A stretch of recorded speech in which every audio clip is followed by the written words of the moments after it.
Madagascar, Air Austral, signature d'un protocole d'accord.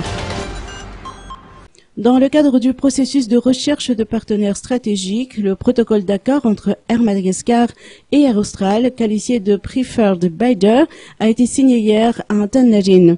Pour Léon Razobelne, président du conseil d'administration d'Air Madagascar, c'est une étape importante sur la voie de la formalisation d'un accord définitif. Avec les autres investisseurs, le total des apports se chiffre à 40 millions de dollars, selon ses dires. La question de la dette, ça c'est extrêmement important.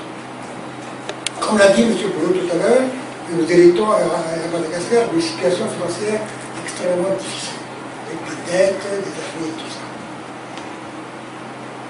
Quel que soit le partenaire, tous les partenaires les candidats partenaires stratégiques, et c'est vrai dans toute autre opération d'ailleurs de partenariat, on dit que nous ne pouvons pas assumer la dette. Et donc la question a été posée au gouvernement. Il faut donc que le gouvernement assume cette dette d'une manière ou d'une autre. Et donc le principe a été accepté, les contours ont été décidés, la manière exacte dont ça va se passer va encore être discutée dans les prochaines semaines et dans les prochains mois. Ça comportera bien entendu, il y a une partie qui sera consolidée, il y a une partie qui sera négociée en moratorium, il y a une partie qui sera payée en cash, tout ça reste encore à discuter. Le principe, c'est que l'État assumera cette dette.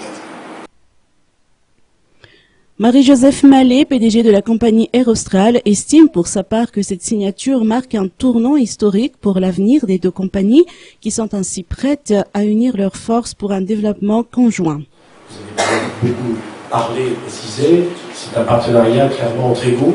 Nous avons proposé un partenariat où on ne propose pas une vassalisation, c'est-à-dire un développement de A-Hub, mais plutôt le développement des deux plateformes, que ce soit d'abord Tananarive, je crois qu'on l'a clairement montré, mais aussi la Réunion, pour que ce soit véritablement un bon partenariat entre égaux qui a toutes les chances de durer, je dirais, pour un long moment. Voilà, je crois que À noter que plus d'une trentaine de sociétés se sont manifestées au début du processus de recherche de partenariat stratégique.